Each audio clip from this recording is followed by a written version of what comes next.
Kalamassery TVS കവലയിൽ വീണ്ടും വാഹനാപകടം. അപകടത്തിന്റെ CCTV ദൃശ്യങ്ങൾ ലഭിച്ചു.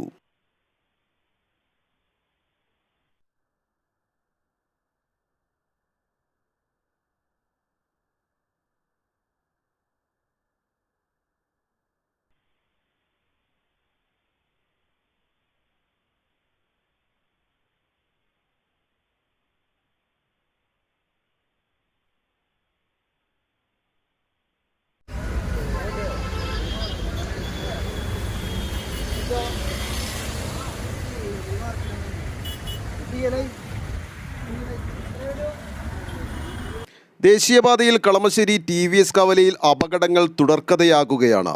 ഇന്നുച്ചയ്ക്ക് 1:15 രണ്ട് കാറുകൾ തമ്മിൽ കൂട്ടിയിടിച്ച് അപകടമുണ്ടായത്.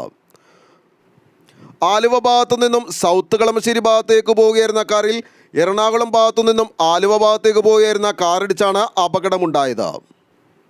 അപകടത്തിൽ ആർക്കും കാര്യമായ പരിക്കില്ല. എന്നാൽ വാഹനങ്ങൾ പൂർണ്ണമായും തകർന്നിട്ടുണ്ട്. ആലുവ ലൈവ് ന്യൂസിനു വേണ്ടി സിദ്ദീഖ് കാരക്കാടിനൊപ്പം സനൂപ് കളമശ്ശേരി.